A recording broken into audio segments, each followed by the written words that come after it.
അസ്സലാമു അലൈക്കും. ഇന്ന് ഞാൻ പറയാൻ പോകുന്നത് സുന്നത്ത് നിസ്കാരങ്ങളിൽ ഏറ്റവും പ്രധാനപ്പെട്ട ളുഹാ നിസ്കാരത്തെക്കുറിച്ചാണ് കേട്ടോ.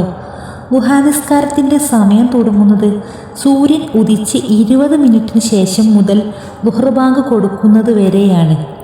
ളുഹാ നിസ്കാരം ഏറ്റവും ചുരുങ്ങിയത് 2 റക്അത്തും കൂടിയത് 8 റക്അത്തുമാണ്.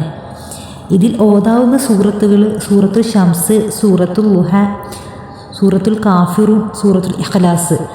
ഇത് മാത്രമല്ല, നിങ്ങൾക്ക് അറിയാവുന്ന സൂറത്ത് വെച്ച് നിസ്കരിക്കാട്ടോ. ളുഹാ നിസ്കാരം നിസ്കരിച്ചാൽ ലഭിക്കുന്ന പ്രധാനപ്പെട്ട നേട്ടങ്ങളെക്കുറിച്ചാണ് ഇനി പറയാൻ പോകുന്നത്. ളുഹാ നിസ്കാരം പതിവാക്കുന്നവർക്ക് ലഭിക്കുന്ന ഒന്നാമത്തെ നേട്ടം, മനസ്സിൽ സമാധാനമുണ്ടാവും, പ്രയാസങ്ങൾ നീങ്ങും, ബുദ്ധിമുട്ടുകളും വിഷമങ്ങളും ഇല്ലാതാവും. രണ്ടാമത്തെ നേട്ടം, അശ്രദ്ധ ഉണ്ടാകില്ല. ജോലിയിലാണെങ്കിലും പഠിപ്പിലാണെങ്കിലും മറ്റ് എന്തിലാണെങ്കിലും നമുക്ക് ശ്രദ്ധക്കുറവുണ്ടാവുമല്ലോ, ആ ഒരു പ്രശ്നം പരിഹരിക്കും ഈ ളുഹാ നിസ്കാരം പതിവാക്കിയാൽ. മൂന്നാമത്തേത്, സുബ്ഹി നിസ്കാരം കഴിഞ്ഞ് അവിടെ തന്നെ ഇരുന്ന് ദിക്റും സ്വലാത്തും പ്രാർത്ഥനയൊക്കെ ചൊല്ലി ളുഹാ നിസ്കാരത്തിൻ്റെ സമയം വരെ ഇരുന്ന് ളുഹാ നിസ്കരിച്ചാൽ അവന് നൽകുന്ന കൂലി, അല്ലാഹു തആല അവന് നൽകുന്ന കൂലി വളരെ വലുതാണ്. പരിപൂർണമായ ഒരു ഹജ്ജും ഉംറയും ചെയ്ത കൂലിയാണ് അവൻ ലഭിക്കുന്നത്. നാലാമത്തെ നേട്ടം, കടലിലെ നുരയോളം പാപങ്ങളുണ്ടെങ്കിലും അതെല്ലാം പൊറുക്കപ്പെടും. സകല പാപങ്ങളും പൊറുക്കപ്പെടുന്നതാണ് ഈ ളുഹാ നിസ്കാരം പതിവാക്കിയാൽ.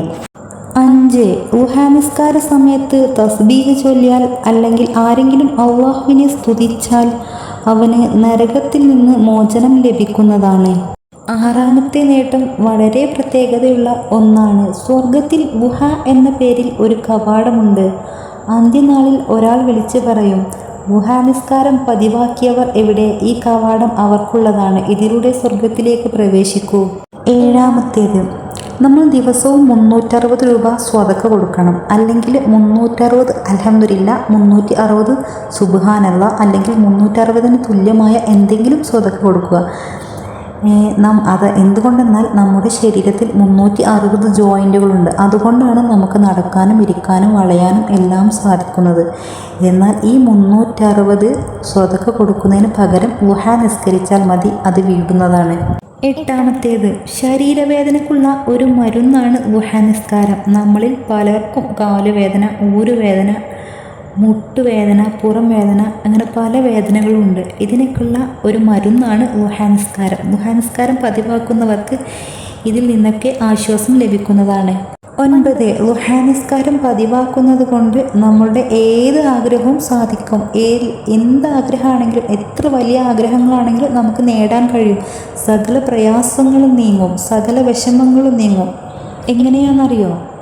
ളുഹാ നിസ്കരിച്ചതിന് ശേഷം വൽളുഹാ സൂറത്ത് 7 ദിവസം 7 തവണ ഓതുക. ഇങ്ങനെ ഓതി ദുആ ചെയ്താൽ നമ്മുടെ ആഗ്രഹങ്ങളെല്ലാം സഫലമാവുന്നതാണ്. അസ്സലാമു അലൈക്കും.